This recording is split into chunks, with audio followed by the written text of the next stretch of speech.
Ed Mooney. You old devil. Yeah, who's asking? Don't you recognize me? Oh. Yeah, you're... Fergal, it's Fergal. Fergal, that was it. Fergal, Yeah, I'll save you the embarrassment. There ain't no embarrassment here, friend. I just had a long old day traveling, and thought I'd unwind with a few sips of the old moonshine here, or whatever it is they're serving. You still on the Jack and Coke or something stronger? It's something like that, I suppose. Well, I've got one here waiting for you. Well, I don't mind if I do. And what drags you down to an den of iniquity like this, young man?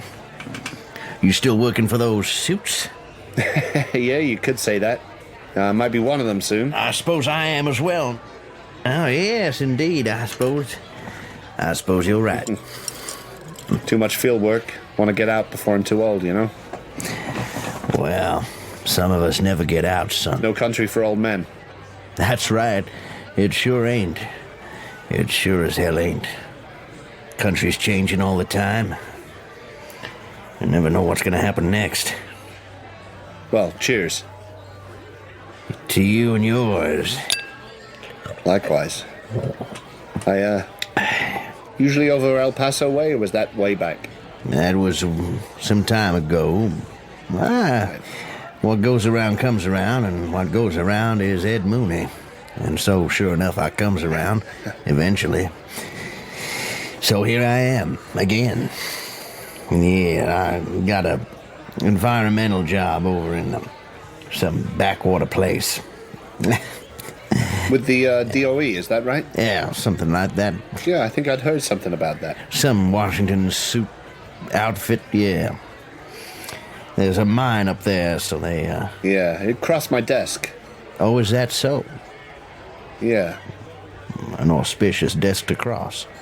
Oh, you're too kind. I got to admit, though, that's why I'm here. This isn't just a happenstance. Well, now you blow my mind. I had not even thought to think that you might be here on a social visit. I can't believe it. So you're saying you've schlepped all the way down here just because you saw my name on a piece of paper? Well, I'm blessed. Well, listen.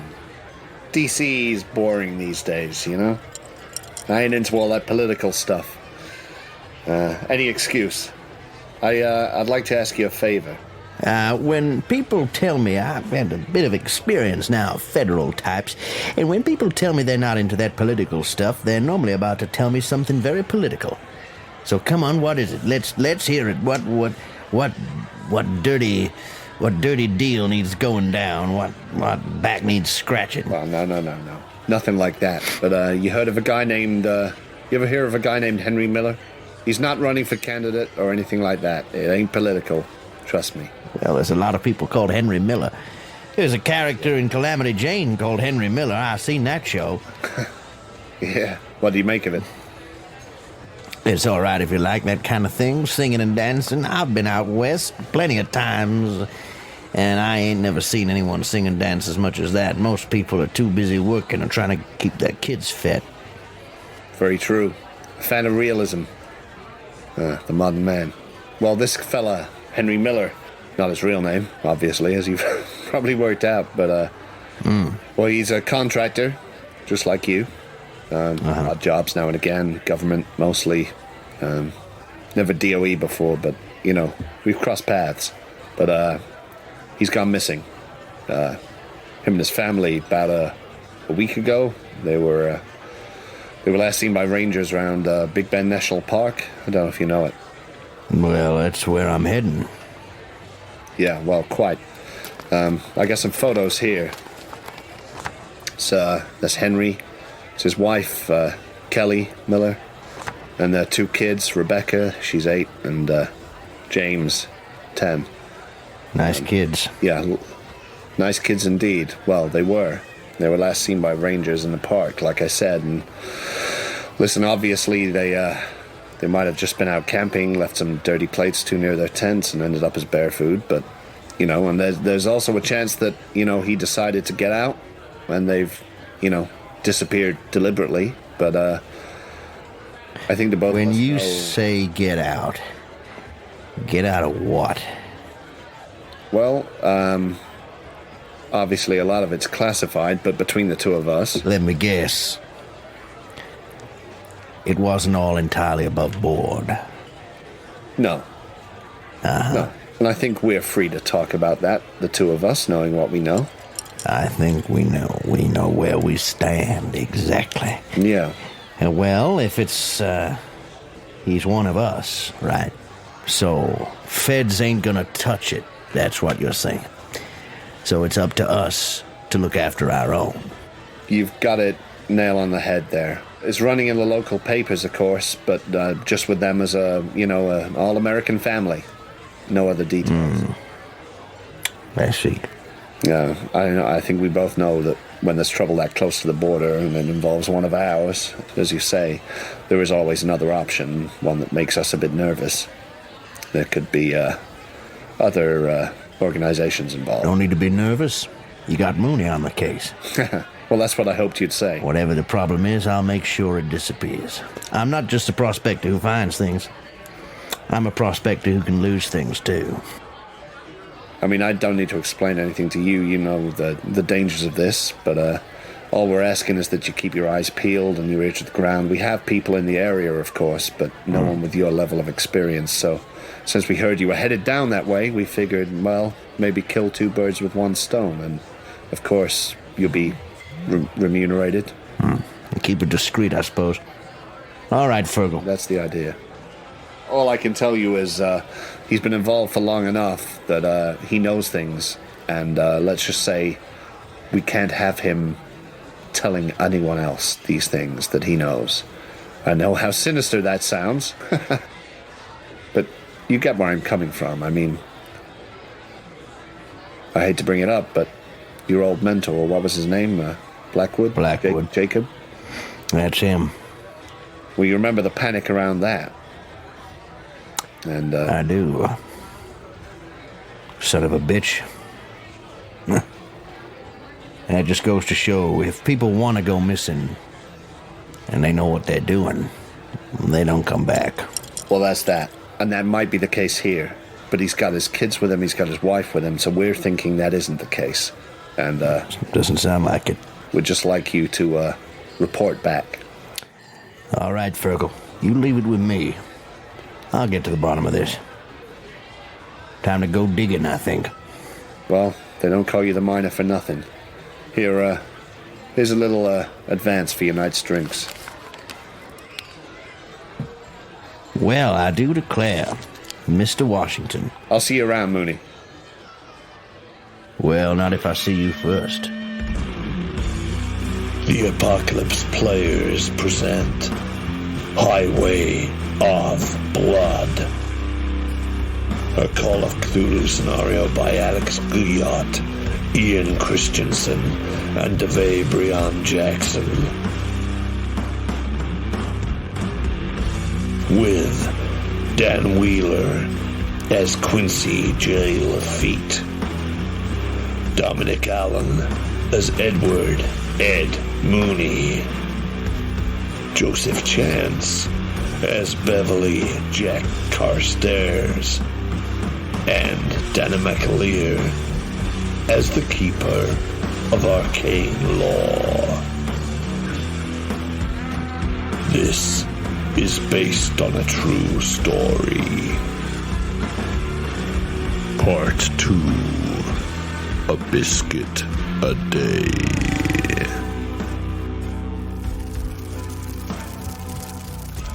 Ow, what a... what an idiot. Oh, Matt, are you all right? I don't know what I was thinking. I just I heard... don't know what to say. Let me grab a cloth. Gentlemen, help him. Oh, it's my mistake. I'm sorry. Carlos, get the first aid box. No. I'll be all right. It's old habit. I'm already sat with a newspaper open, legs crossed, not paying attention. I just look up and go, "You got yourself a pencil? I'd like to do the crossword." Now's not the time, mister. Your friend's bleeding from his head. No. I'm quite all right. Please don't make a fuss. Old habits die hard. I'm used to listening for that. Oh. Did you see something? Was it an insect? No, I just thought I heard something. You know, sometimes in these old establishments. They're a hotbed for all sorts of wood-dwelling insects, and they call them woodworm. Of course, I'm real sorry. Woodworm is never a real worm. It's a beetle. Absolutely. The Death Watch beetle is. It's really Death Watch sore. beetle. Yeah. I'll take a look at that.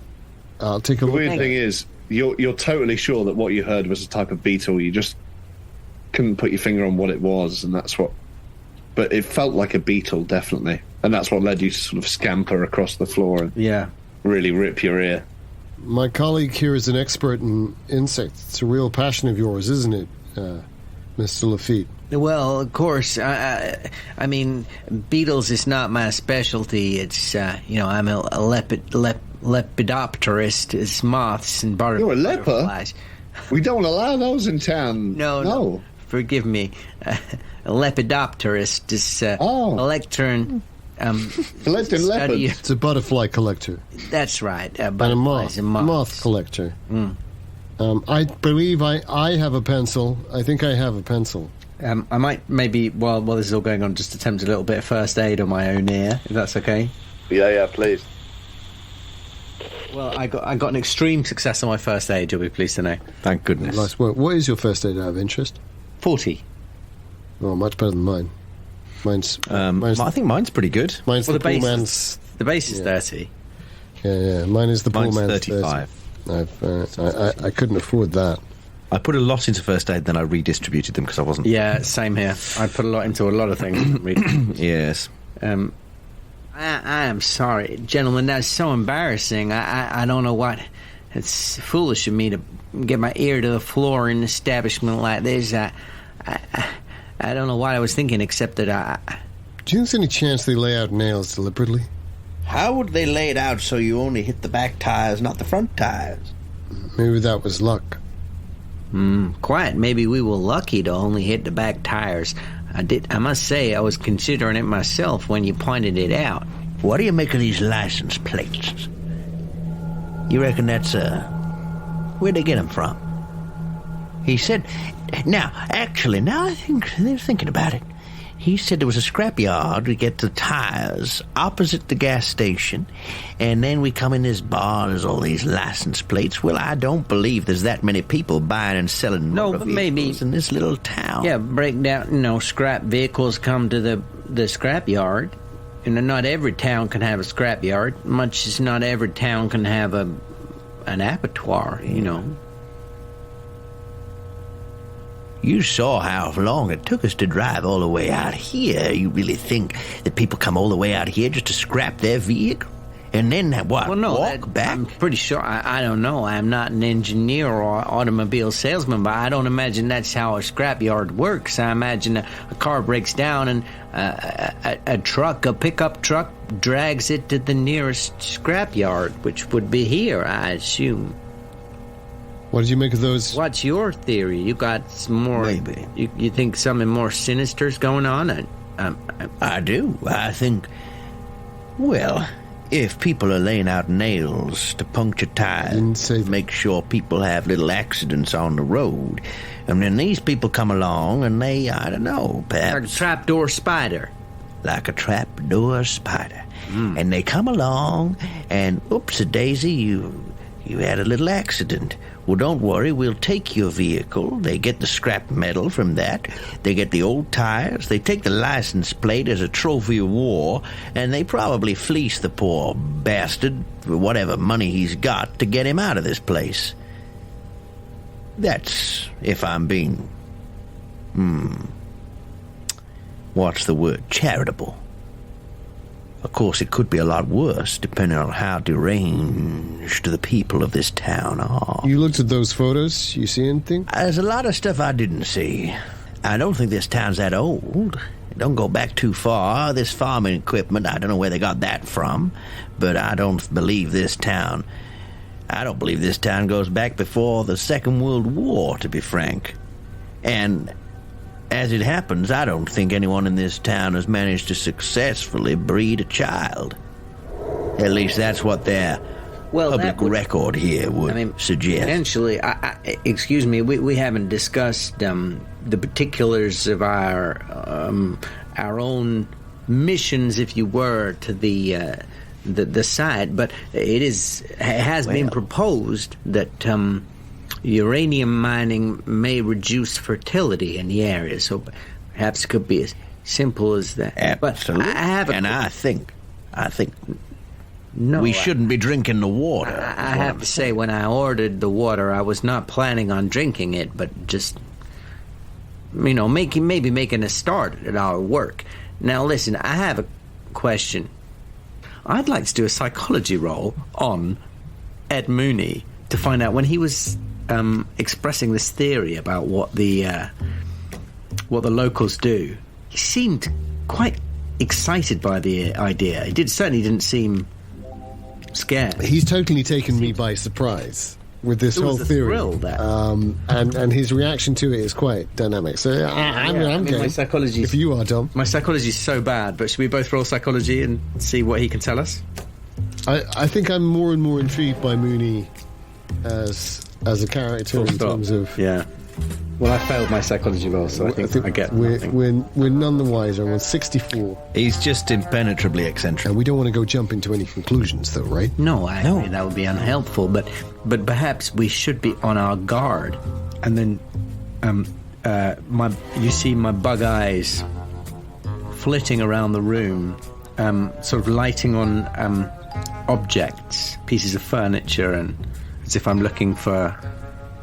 if you didn't know better, obviously, you would never expect me to be doing this, but if it was someone else, you might expect that they were seeing if they could lay their hands on a makeshift weapon. Like the farm equipment on the walls. Might be quite tricky to use, but yeah, potentially. A sickle. I think I do. I lean over towards you, Mooney, and I say, I don't think you quite heard, but Russo did give us a little warning before we came down here that the people of the town don't take to outsiders too much. I figured you probably picked up on that already, but it was interesting to me that he made that direct warning. I wasn't too sure if I trusted it. But then maybe he values the trade and doesn't want to drive people off. I mean, the only hole in my theory is that he has attempted so far as we know, to repair the tires. And persuaded us not to come into town. Of course, we've yet to find out what his bill will be. Could be an eye-watering amount, and we will be forced to pay it. Well, our all-powerful government will be forced to pay it. Indeed, which will be the taxpayer, which will be the people of this town. So you see, really, they're only shooting themselves in the foot. They're robbing Peter to pay Paul. That's right. You still got to put the paperwork through, gentlemen. There's a good chance that there'll be an investigation if we try and claim... What? I wasn't joking. I let the bookworms do the paperwork. I've got to make good with the EPA. I'm you know I do. Field geologist. There's nothing. I've got a strict budget on this. I got to do at least. Do they say acres in the States? Is it acres or is it hectares? Hectares. Acres or hectares? I got to do hectares of trig on this place. And that's going to cost them something. I can't start putting expenses in that aren't real. I've already given that guy $5 just to keep him sweet, in the hope that means he doesn't take stuff out of our truck. But the heat, the goddamn heat. Listen, I don't know about you, but I don't feel right either. Well, we're in a bit of a situation. I don't know what we do if your theory is correct, Mooney, and as much as I wish it not to be, the more I think about it, the more it makes sense. Well, you're the entomologist here. What do you say? The analogy I would lean toward is when you see something get stuck in a trap, an insect, for instance, in a Venus fly. Well, if they wiggle around and thrash and kick, they get stuck more. The trap closes, that's correct. But if they act smooth and slow, they can slip their way out. So I just say we just be smooth and slow. Smooth and slow. Smooth and slow, and don't rock the boat. Smooth and slow. I like that. That makes sense. That makes a lot of sense. And when I say don't rock the boat, I inadvertently put my hand on what is clearly my gun, and then go back to reading the paper. I was casting my eye around to see if there was something that I could potentially, in theory, not that I want to lay my hands on it right now, but in theory use as a sort of makeshift hand-to-hand weapon, whether it's a small piece of farm equipment on the wall or... Well, I think it's fair to say that in here, in the public area, all you see is the sort of farm equipment. But there are certainly like scythes and sickles and things like that dotted about. If you cast your mind back, I think you would have seen a rusty shotgun in the gas station as well, just inside the door. But if you're thinking about weapons or anything for any reason, I don't know why you would be. Yeah. No, why would be? I was just going to ask. So I have been reading I've been flicking through the newspaper. Is this the kind of thing where I should talk to you privately? Not necessarily. Well, it depends, because if you're reading, is it a recent paper? Well, you tell me. I'll pick most, yeah, please. they do have recent papers there. I'm looking for a particular article. Yeah, you see it, and it's about 3 pages in. And whether or not you choose to mention that to the others is... No. But I do want to know what the article says. Well, in that case, yeah, did the others want to take their headphones off just for a second? Yeah, okay. Only for a second. Basically it sort of implies everything you know about in terms of their disappearance. They've been camping for a few days in that national park, which you know is about an hour and a half's drive south. But that was the last time they were seen. That was 3 weeks ago. Yeah, 3 weeks ago they went missing, or they were reported missing, and the last people to see them was about that time by the National Park Rangers. This place is, like, you didn't know Abattoir was here, but you know the Devil's Backbone was nearby. The people you knew sort of said, well, you're going down that way anyway.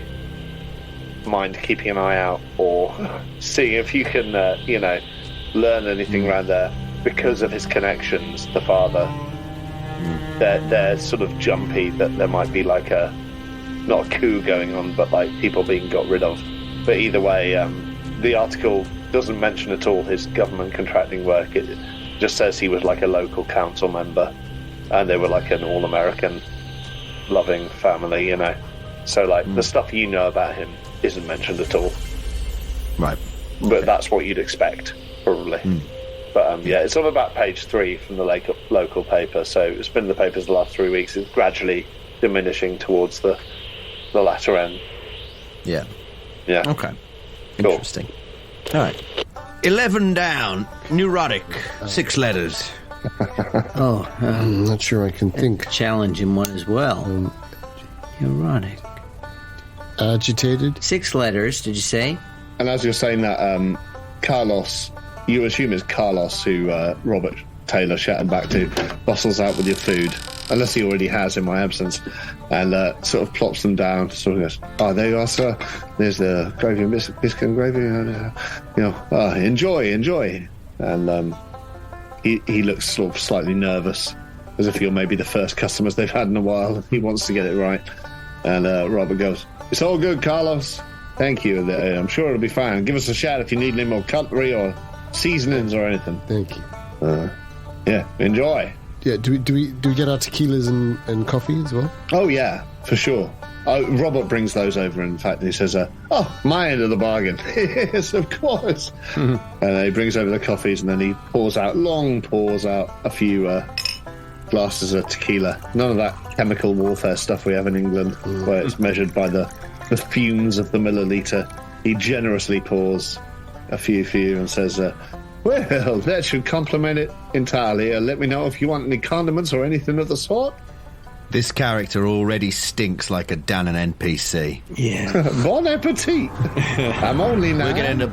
We're going to end up killing this guy and getting guilt-tripped for it, only to discover that he was a fucking shoggoth or something. I'd like to give the food a really good sniff and look. Yeah, great. To check that it's not. As I enthusiastically pick up my knife and fork, messy. I see him doing that, and I stop and I wait for the verdict. What sort of check would that be? Well, what is it that you're trying to? I guess natural world. If you're trying to discover what food is clean or like, I mean, what? Yeah. Or Can I join in on that? I'm just looking at my burger. Or biology. I want to do a natural world. Or biology. Yeah, for sure. Just to see whether I can smell anything that might have been added to it. Any sort of poisonous compounds. I'm more interested in the sort of like looking at the beef patty, making sure it's definitely a cow, that sort of thing. Yeah, for sure. Well, let me know how you both do. So I got hard success on my biology. Oh, I actually failed my natural world, unbelievably. There we go. It's probably more chemistry that would tell me if there was anything better. So on your failed natural world roll, it just seems like a normal. What was it? You had a burger, or? Yeah, seems normal. You know, bit of pink in the middle, but nothing more than you'd imagine. Well, Quincy, what was yours? A hard success or a regular? Hard success on biology. So I don't know how much of biology would tell me about. So what was the food you were picking through? It was a burger, right? Biscuits and gravy. Biscuits and gravy. Yeah. Well, I mean, the biscuits themselves seem fine, and the gravy has a certain richness. Have you ever spent any time in Europe, or I'm not. Maybe in more southern states like South Carolina, or like below the border, or anything like that? Yeah. Well, I mean, I think I've spent most of my time in the South. I was born in Florida. Yeah.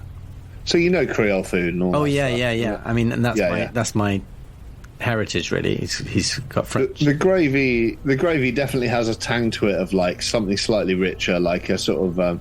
You see, it could be like wild boar, but it's got like a richer, slightly meatier element to it than like the usual farmed pigs that you get. Long pig. So it's basically what you're saying. I realise how sinister that sounds, but honestly, it could just be that there's a lot of hunters around here. Oh God! What are you two thinking? You certainly don't get the instinct that it's. I start sweating even more, and I start to look nervous. So I do some really bad acting with some sauce, and I ostentatiously reach over for the sauce and do some shaking with it as I'm looking at these two, thinking, what the hell are they doing? And I start squeezing sauce out on the side of my plate, but I just keep squeezing because I don't have any acting skill at all. Because you're not focusing, you don't notice the human fingernails come out of the spout or anything. Can I just, for context, can I just read you what Wikipedia says that biscuits and gravy is? Yeah. Just to make sure we're all on the same page. Biscuits and gravy is a popular breakfast. They're like scones in the United. Right. They're basically scones, yeah. Or as far as I remember, it's a popular breakfast dish in the United States, especially the South. The dish consists of soft dough biscuits covered in white gravy, made from the drippings of cooked pork sausage, flour, milk, and often bits of sausage, bacon, ground beef, or other meat. Totally. Other meat. Other meat is.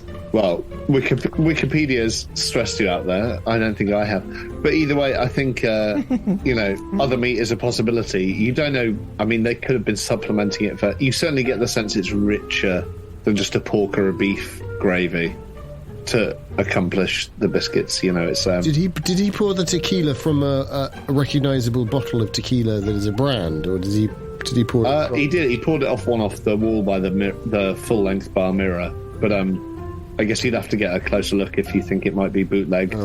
I think I pick it up slightly cautiously and I look at the colour of it, and I say, "Gentlemen, what say we make a toast?" I lift up my glass and await the toast. Here's to getting out of abattoir. And Amen to that. And I reach forward, but I'm looking at their eyes, kind of going, "What the hell are you two doing?" but also thinking, oh my god, you think there's something in the food, and I've only just realised that. And as you do that and sort of lean down and sort of start to touch your food, slightly concerned. Well, I was going to drink some tequila. I was going to try the tequila, but knock it all back. Sure. I was just going to go. I knock it back. Yeah. Robert again comes out and sort of says, how's the food? All right? You're about to tuck in. Oh, good. Sorry to bother you. Hey, I got a big old question about... your food here is fantastic. What's the economy? I love big old questions. What's the economy of this town? Because, you go to a place and you see where the money is. You go, oh, they got a coal mine, or, oh, they got a Federal Bureau of Investigation. Yeah. What's your... what's your money here? Well, you might have already guessed it. Well, after the mining was what brought in the last of the itinerant workers and the last of those that settled as well, and that was our last major business. I have to admit the town's declined since then. It got its name, of course, from the boom beforehand when it was the abattoir town of the local area. We still do a bit of... we'll still slaughter some beeves. We'll still got that capability, but it's... some beeves. It ain't the thing at the moment. When are we talking here with the abattoir stuff? The abattoir. 1900? Before I was born, at least, or when I was born, there was still remnants of it, certainly. The town's been here for quite a while. I couldn't tell you what it was. 10 minutes? They had money from before the abattoir, but when the abattoir arrived, it was mainly meat packers, it was mainly slaughterers. Now that business... that went down around... I call that nominative determinism, that this town was formed named Abattoir, and then later it became wealthy. Oh, it wasn't called Abattoir then. Oh. What was it called then? I couldn't tell you what it was called then. I wasn't alive. We're not writing anything down? Listen, Mooney, I don't think we should bother this poor gentleman any longer. Oh, no, I don't mind. I'm just curious. I just got some questions. I just got to get these questions out of my head. I start eating food. What I know from my life experience here is whatever the town was beforehand, at some point it became an abattoir town. That's where the name came from. Then they found this stuff, this uranium they drilled for this mine around the 50s, 56 or something. They shut that down, but the town retained its name of abattoir. No one comes through here. No one minds us being here. There only ever been a few hundred. I'm just trying to get it straight from my little diary. I like to write down everywhere I've been and everything I learned about it. So, you're saying it was something before it was abattoir? I don't need to know what it was called or what it did, but how far back are we talking? People living here and building little houses and doing whatever it was they did. He sort of... before this abattoir turns up. He looks out the window and sort of adjusts the blinds and then sort of turns back to you and says, I'll be honest with you, sir. I don't know how long people have been living here. I don't know how long people have been living here. But either way, I told you the history as far as I know it. There have been a meat processing town, there been a mine in town. Now we're a town that waits for folks like you to come through for gas and rudely insult us, and that's fine by us. We stay here and wait for that. It begins. I'm sorry. That's all I know. I'm sorry about our friend here. He's just a curious. We're all scientists. We're curious. Maybe we don't know. We don't have the best manner. Oh, yeah. We don't maybe have the best manner with people. Don't you talk for me. I ordered a fucking burger and fries from this shithole place. You got yourself... and I'll be treated with fucking respect. Excuse me, Mr. You Mooney, piece of got shit. Your burger and fries. Is what I said. I would like to apologize for my friend here. As I say... Don't you apologize for me. Don't you apologize for me. And I stand up and I flip the table over. Jesus Christ. And then I walk outside. Jesus, come on. Ed. I once again would like to apologize for our friend here. I come back in with my gun drawn. Whoa, Ed. And I pointed at Quincy J. Lafitte and I say, I said don't apologize for me. I said don't apologize for me. Listen here, Mr. Mooney. I understand that you feel very impassioned about your questions about the history of the town. I'm just saying you may have given the wrong impression here to this... Well, that's my apology to make, and I'm choosing not to make it because I've spent money in this establishment and I've been treated with disrespect. It's not the way we do things where I'm from. I'm not sure you have been disrespected, Mr. Mooney. I think you may have misinterpreted what I was saying, what this gentleman here was saying. Let's find out. You there, proprietor. Would you disrespecting me? I would like to try and use my charm, please. I'll use my intimidate. Crack on. Oh, God. I'm just sort of stuck between the two of them. Open-eyed. Yeah, I imagine so. Wide-eyed, open-mouthed. I've rolled a 6 on my 50. That's an extreme success. Oh, God. I've rolled a 90 on my 55. That is a fail. Right, okay. So, yeah. So you're pointing your gun at Robert Taylor, the guy behind the bar. No, I'm pointing at Quincy Lafitte. Oh, I see. So, Quincy, you suddenly... I mean, you've known this guy was a contractor the whole time. You don't maybe, trust him in the same way you might automatically have a trust for someone like Jack, who you know has done more jobs like this on the legitimate payroll. But even so, this is unexpected. And I think him drawing his gun on you is genuinely a moment of shock and terror. And yeah, I mean, I'll let you handle that however you want to handle that. Well, I've already failed my charm roll.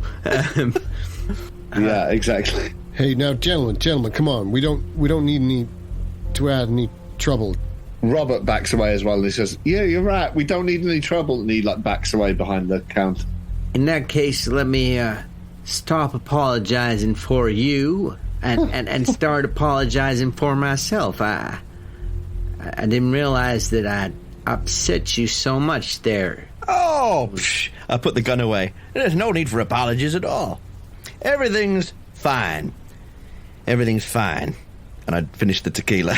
I'd sit back down and open the paper. I'd just turn to Jack and give him a very meaningful look. Yeah, I think I'm wide-eyed, and I've managed to sort of say this thing about we don't need to cause any more trouble. But I just sort of nervously go over and I say to... I've still got eye contact with you, Lafitte, but I say to Taylor, I can help clear that up. That was... From the mouthfuls I had of it, Carlos had done a good job. Don't worry, we'll make this right. We'll pay you fair and square. You mind if... you can't see Taylor. Oh, he's gone. As you're saying that. He backed off behind the bar. Okay, right, sorry. Yeah. As you finish saying that, you see the glint of his shotgun barrel as he returns. Pointed not at you, but at Ed. Shit. And he says, say that to me once more about you being gracious customers and all that. I'm reading the paper, by the way, so I haven't paid any attention to the fact he's holding a gun. I've got the paper up, but I'm just reading it. So it's on Jack or Quincy to Mr. Taylor, I think negotiate. Maybe we should just get out of here and leave you to it, and maybe we can pay for our meals, pay a little extra, and just get out of your hair. What? I've got $12 here. I've got, and I go through my... Let's see, how much have I got? I've got a pretty high credit rating. I do not have that high a credit rating. This is why I'm concerned about making gas claims. I've got $40 on me, so I say I got $12 as well. On me? Oh no, I haven't got that much. Sorry. I was looking at the wrong thing. I was looking at cash. Spending level? No. Okay, so yeah, I've got 25 to spare, but I don't want to spend it all. So I'm saying I've got $12 on me. Yeah, I got 40, so I'm going to say I got 12 as well. I got 12 as well. So why don't we I'll just... tell you what. As you're sort of counting out, both of you, the money from your pockets. Give me a psychology roll on how he seems to be reacting to just the premise of you paying him off. God. Psychology's so bad. No. It's a big fat no. It's 80 on 20 for me. For me as well.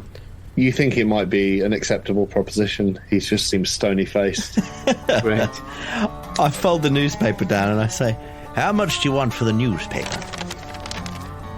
We'll pay for the newspaper as well. Don't worry, Mooney. I got the newspaper. And I start reaching in my pocket. What, $1 to do it? Listen, folks. I don't much like it around here. But I don't much like it when folks make it worse around here. Now, you threatening me. I can sympathize coming with into your that. bar with a gun. Florida. Shut up. And he points the shotgun at you. Goodness me. I raise a hand, but I don't say anything. I was not expecting to have 2 different shotguns pointed at me when I woke up this morning. Now listen. And as he says that, you hear the saloon doors being pushed open again. And a very sort of... an unbecoming man in a sort of pale suit walks in. He's holding a newspaper himself. And he sort of says, hello, Robert. Oh, hello. Hi, Doc. He says, hello, gentlemen. And he just walks straight through the middle of this dispute very calmly and just sits at the other end of the bar and puts up his newspaper and says, from behind the newspaper, he says, Any trouble paying, it's on me. Don't you worry. Oh, we got no We trouble. don't want outsiders to think we ain't no friendly folks. There's no trouble paying, but we're awful stuck on this here crossword. Well, give me the clue. It's 11 down, 7 letters. Homicidal. Murderer. Sounds about right. That's 8 letters. Oh, yeah, it doesn't quite fit. Well, sometimes things don't quite fit, I suppose. Not around these parts. And he settles himself down and just continues reading the newspaper. And Robert, the guy you've been in a standoff with, sort of glances over at him and says, anyway, yeah, I've said my piece. So, you eat your food and, you enjoy it. And I'm sorry, I ain't sorry. I give him a really, really hard look. He flipped the table, right? Oh, yeah. Right, so the food's all over the floor. Yeah. And you had your tequila in your hand, but I certainly didn't have anything in my hand. I've still got the knife and fork, I think, but that's it. Yeah. You're left there, sort of sat in front of no table with a knife. Well, I and fork. stood up. Yeah. So disruptive. Yeah. And the guy who's walked to the end of the bar says, Robert can get that, can't you, Robert? And he says, oh, yeah, no, I can get that. And he turns back to the three of you and says, well, I hope we can be friends, but at least you know where I stand, anyway. I hope you enjoy your stay in Abattoir. Carlos! And he shouts from the kitchen guy, and they both come out and start sort of cleaning up around you and, like, picking up the plates and Before he puts does, away the shotgun. I take his hand to shake it and put my arm around his shoulder. I go, we had a lovely time getting to know you. I'm sure we'll be back sometime. I don't know how long we'll be here, of course, but I will certainly recommend it to people I know traveling to the vicinity. He looks at you and says, he looks like he's about to say one thing, and then he says something else. He says, well, that's mighty kind of you. We could always do with the clientele. Carlos! I'm sure. And then they go around busying themselves around you. Doctor,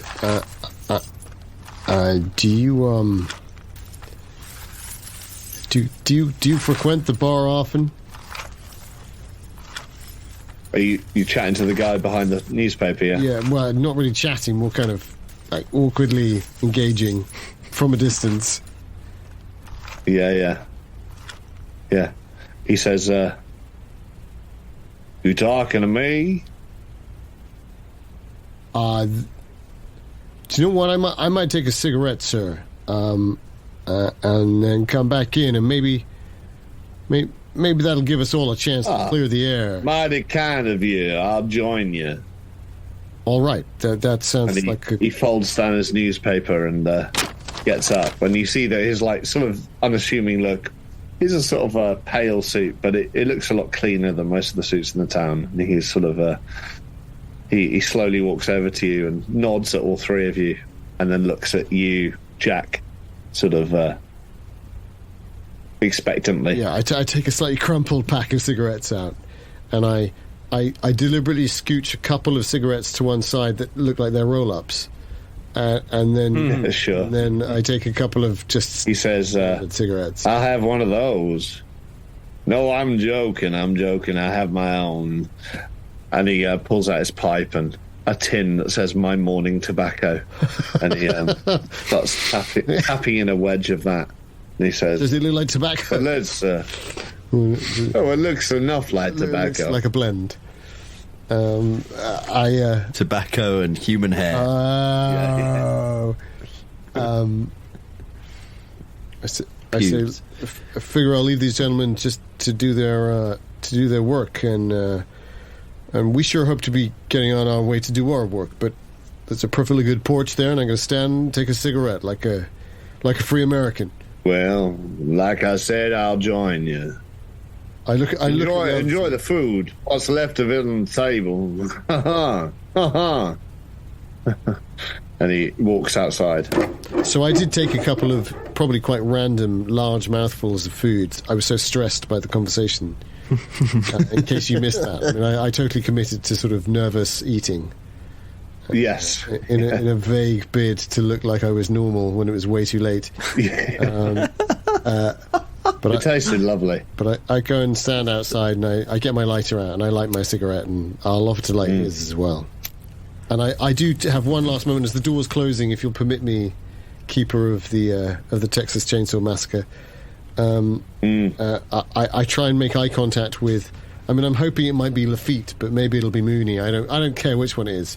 Because I'm sort of wide-eyed again, kind of going, "Why am I out here alone? Are you going to stay in there?" And then the door closes. Yeah. What's Robert? What's his face doing now? He's just cleaning up. Robert Sweden. Yeah, he's just cleaning up with Carlos, the guy in the kitchen. Quincy and Ed, you've both got a chance to sort of have a look around, like do anything you'd like to. Yeah. Oh, go on.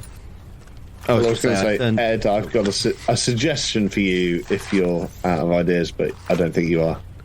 I get the impression you're not. Oh, well, I'll come to that, but if I'm sat next to Quincy momentarily, alone, yeah, more or less. I don't think I'm sat back down. I think I'm still on my feet. Oh, right, fine. Well, I stand up and I sort of walk up very close to you and I say, "Listen, I hope I didn't give you too much of a fright back there. I felt it necessary to test this man.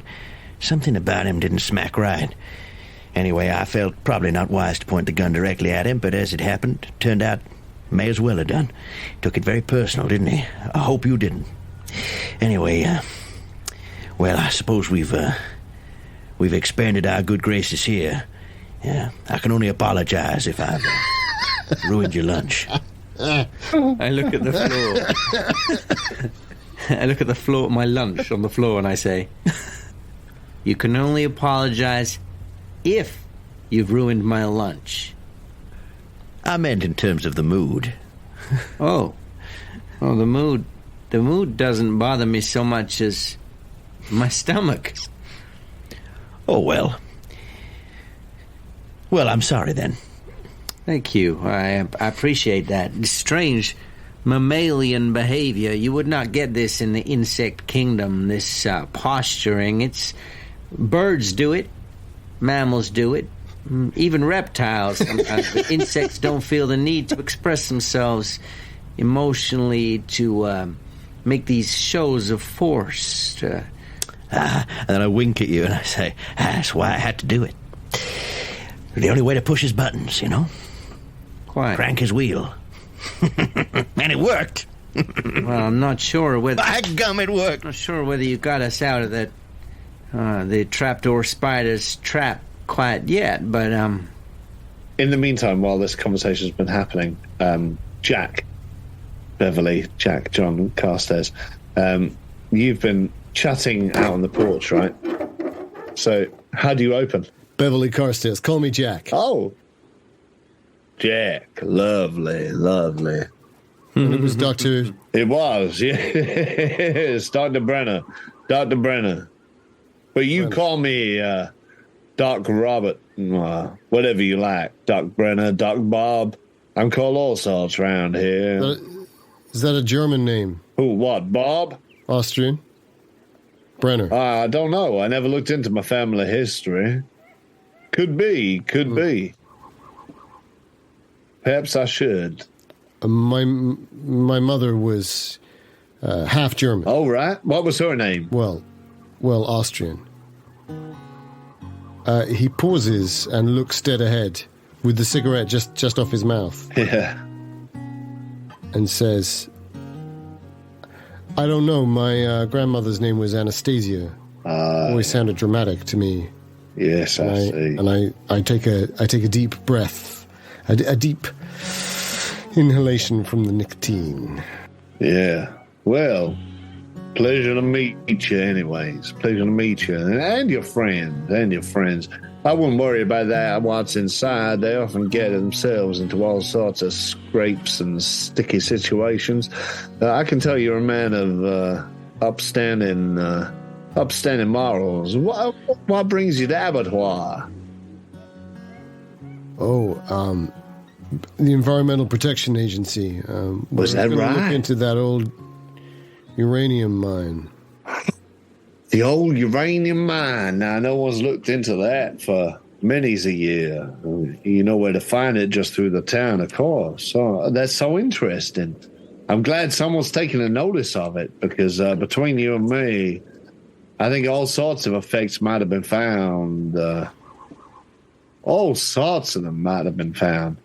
And the local... Levels of the land. Yeah. Oh, sorry. No, I was saying the local environments and landscapes. It's not the sort of thing the government can just put in place and then take away. That's not fair. So I'm glad they're finally looking into it. You're welcome here. You're welcome. That's very kind of you. I'm sorry about my colleagues. No, I'm not sorry about my colleagues. My colleagues are my colleagues, and they do what they do, but they're good men. Exactly. I'm sure they are. I think. You think? Well, what do we all know about humanity ourselves? Even our best friends or family members, we don't know their deepest secrets, do we? I trust you know them as well as you can. Well, yes, I haven't actually worked with them much, but yes, I know them as well as I can for the days that we spent together. Tell me, Dr. Brenner, do you do you think the water around here is of a good quality? Oh, yes. You're a general practitioner, is that correct? That's right. I'm a doctor. It's fine enough for us where we are. You can have worse out in the desert. Obviously, sometimes you have to resort to still water and things, but that's a rarity. The pipelines seem to do what they're meant to do, so we're happy. I don't know much about what big government's putting in them up in Marathon or whether they're fluoridizing them up in Austin or anything like that. We see the chemtrails, but we don't mention them. We don't want to kick up a fuss. I see.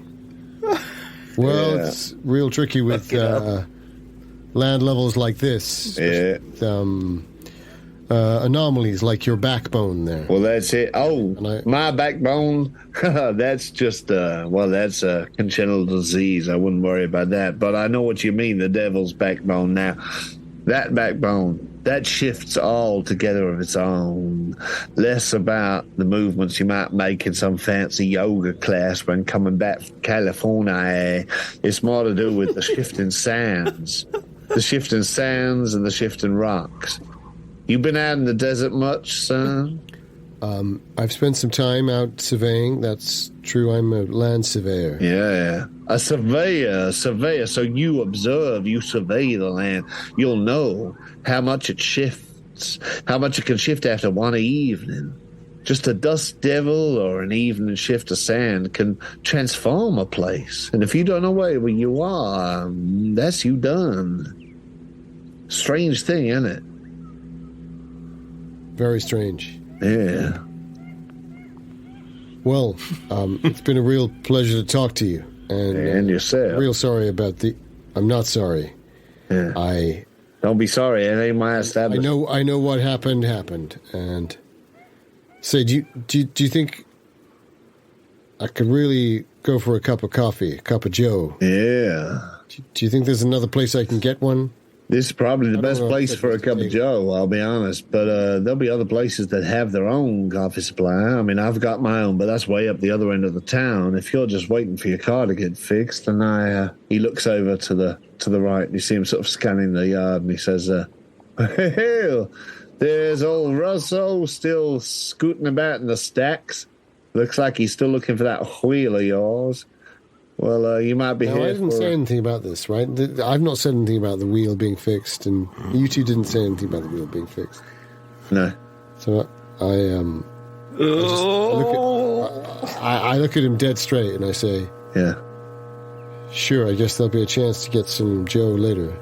Yeah. Well, Doctor, it's been an honor to talk to you. Hasn't it just? Fine veranda. I'm gonna talk to my colleagues now. Please do, and don't be strangers. You know, if you end up here for the night, you're always welcome up at the homestead. I'd happily have you as guests for dinner. Oh, no. You'll have us as guests for dinner. Right. Yeah. Yes, thank you. Well, I'll have you Thank for you, dinner either way. I'm joking. Anyway, yeah, good man. And he becomes very brusque, and he just taps out his pipe on the arm of the sort of hanging rocking chair, and he says, well, try not to disturb too many of the other residents. I'll see you shortly. And he strolls off into town with his cane. And I imagine, unless, well, what have the other two been doing during that period? Is there anything you'd like to have been doing during that conversation? Or? No, I think that was probably overlap with our little conversation. Yeah, it probably did. So. Yeah. So you come out as he's just walking off down the road, and Jack's sort of staring off after him with a sort of look of slight ominous confusion in his eyes. Yeah, I think that's exactly what it is. Yeah. And it's still blazing sunlight, but you're under the corrugated roof. And there's still the billies down on the road, but you have a moment just between yourselves after the door closes in case you want to share any ideas or anything. I think the doctor just invited us to dinner. There is no way in hell I'm staying here overnight. Well, let's hope we don't have to, right? It seemed like he knew about the wheel. I know small towns talk, but it's like he knew we didn't have a fixed wheel. I am convinced that the industry of this town is screwing over those people unfortunate enough to come anywhere near to it. I wish I had a dog. They used to call it... Didn't they used to call it something back in the Old West? What? When you jump a fellow for their goods? And I weirdly look down at the ground as if I'm trying to remember something, and my head starts to move around a bit like it's moving through grids. This place is the Old West. This place hasn't changed for 200 years, and yet they all think they moved here last week. I don't like it. I don't like it at all. We need a tire. You want me to go back and check? I'll try and help him. You do see a couple of, at that point, you see a couple of the people who've been sat around just smoking and spitting and drinking sort of move on up the town, the way away from the way you've came. And you look up and you see like a sort of a line of buildings on either side. You see what looks like a post office, a bank. You know, it's not an unpopulated town, even though it wasn't on your map. And there's a sort of a drugstore, there's a bookshop. If there's like a grocery and liquor store, like There's a bookshop. yeah. I mean, if any, That's surprising. I guess for a small town, a relatively small town, it is. But they've got every other shop you might imagine. Can I just pick up on when you said it wasn't on our map? Yeah. Is it the sort of map that should have a town this size? Is it really fucking weird that the town wasn't on the map? I think it's a relatively old map. Fine. And it had in place like where the uranium mine was, which is just up on the Devil's Ridge, as it says. But it was just marked as the Devil's Ridge, and there was a sort of conflagration of like things that might be settlements. But it looked like it might just be a gas station and a motel or whatever. There is a motel leading off the building you're in at the moment, and in fact, while you were in there, there was a sign saying, rooms for $8 a night or whatever. So but if there's anything that catches your eye on the main street, from what I've just said, like feel free to go and take a look. I could go and check in with Russo and see how he's doing, maybe lend a hand. Yeah. I'm not totally useless with a spanner. Sorry, a wrench. I'm not totally useless with a wrench. Well, either might do. It's a potentially dangerously isolating move, but I'm willing to go and at least find out. Yeah, I'm curious about this bookshop as a player. I passed through a little town called Castro Negro once, and they had an amazing bookshop. Real old. I heard about it. I didn't go in. If you're worried about, or if you're, interested in the history of the town, there might be something there, or, I don't know, but... Had a funny name. It was called Tom's, although I think maybe the last letter had fallen off. But the B was silent. Maybe...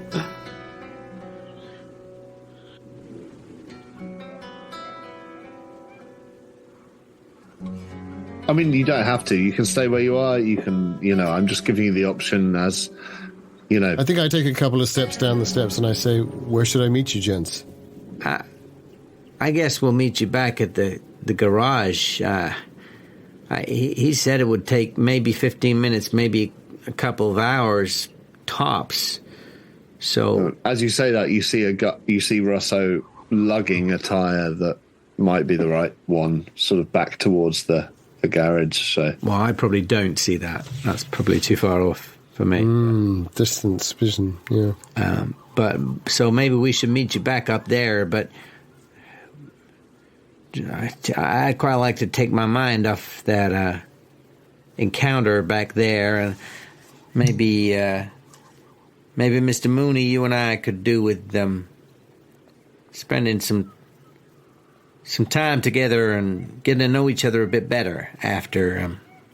Oh, sure. I feel awful terrible about that misunderstanding. I really wasn't expecting him to point the gun at you. Oh, I see. Maybe you and I could take a look in that bookstore there. Why not? Say, just before I go, you don't... Maybe they'll have a crossword book. I look at him baffled as and I say, crosswords now. Bumper bonus puzzle book. All right. You don't think there could have been something wrong with the water? Oh, there's 100% something wrong with the water. They got no kids in this town. Have you seen any kids?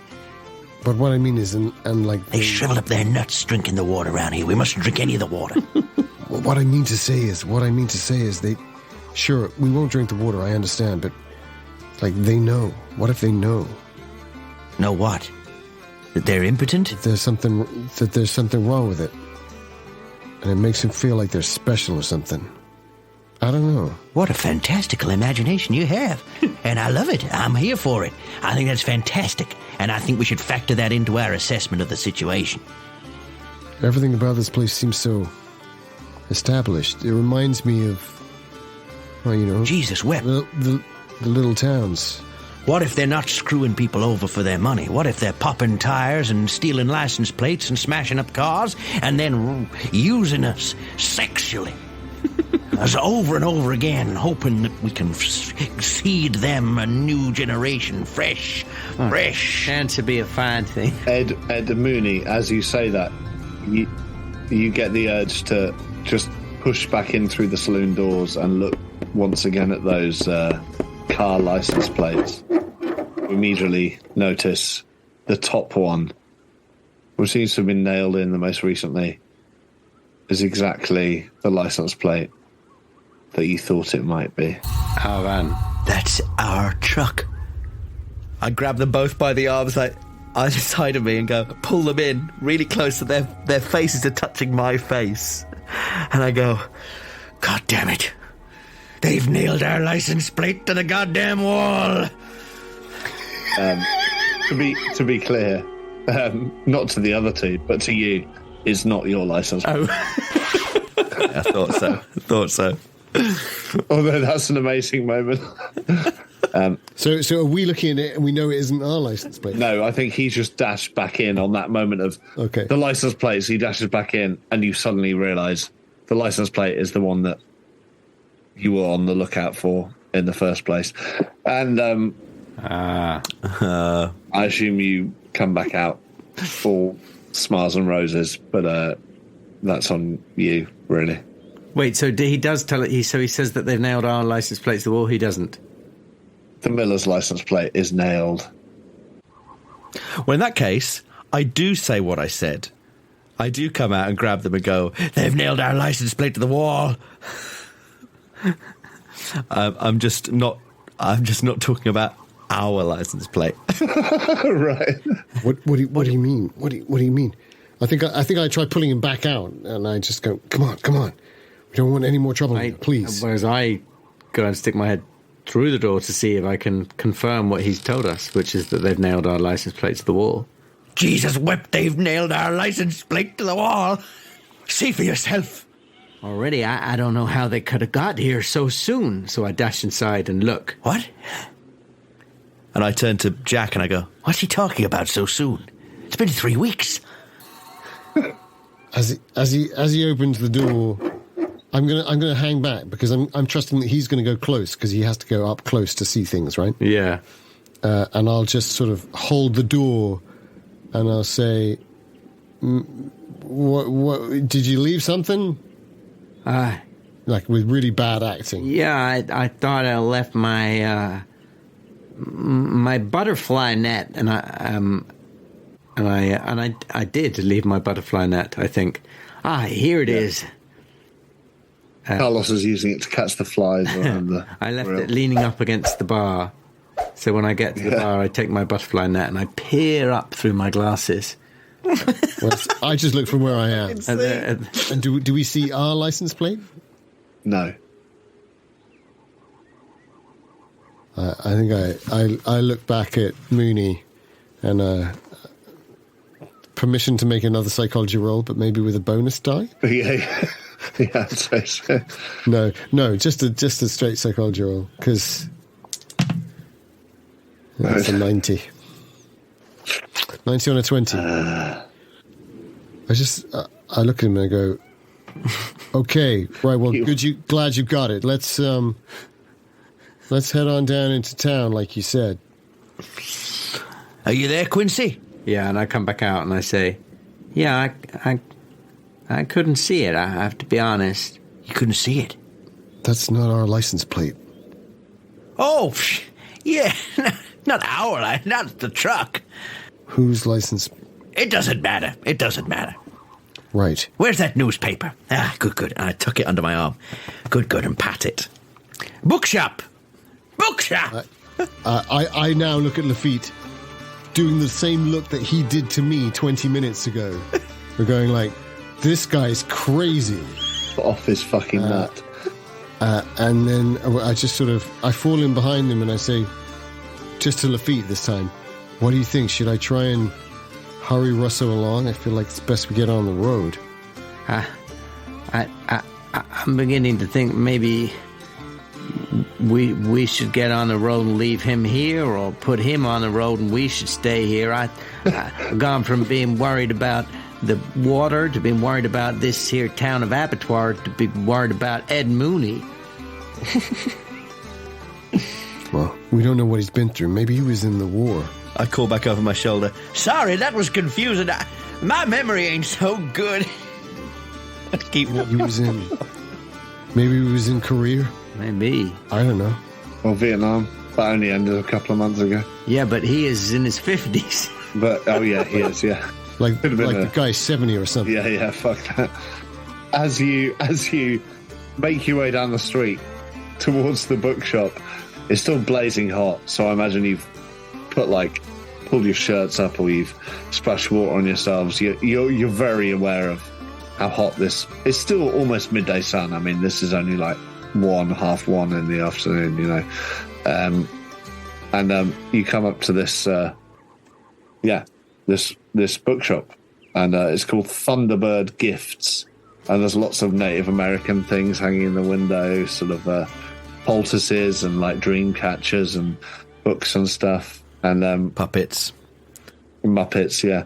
And there's a couple of things prominently on display, but it's hard to sense through the gleam off the window.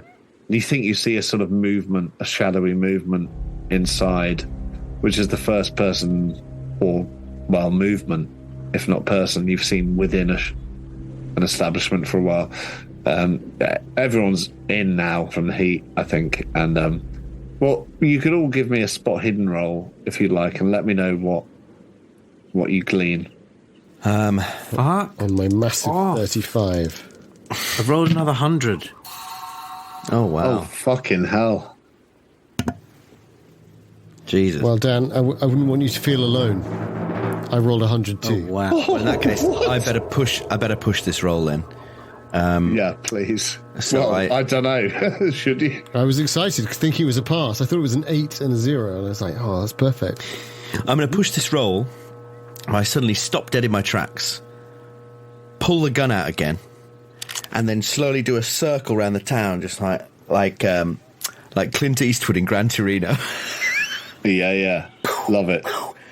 Pretending to shoot every building, and then I put the gun back in my pocket. That's how I'm pushing the spot hidden. So the other two of you fumbled, to be clear, and this is yeah. Okay. Oh, thank God. That's a hard success.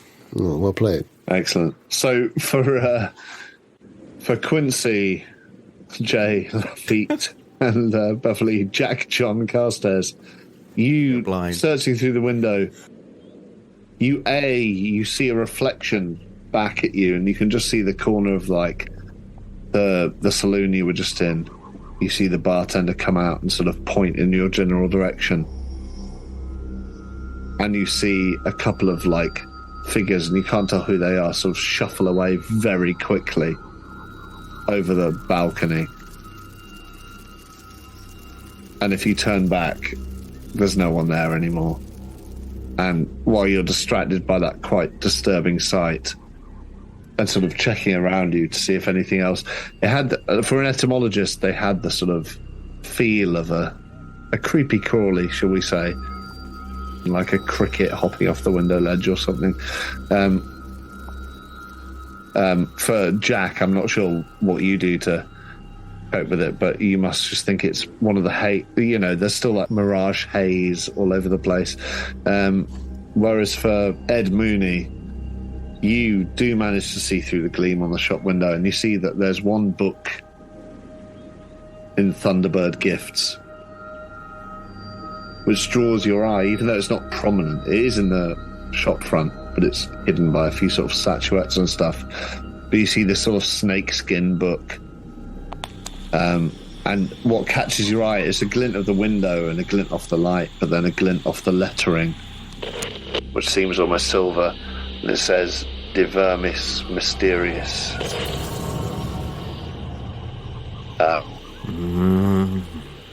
I'm suddenly drawn towards it, and then that shadowy figure behind the glass sort of rears up and stands very tall, and a figure moves towards the door.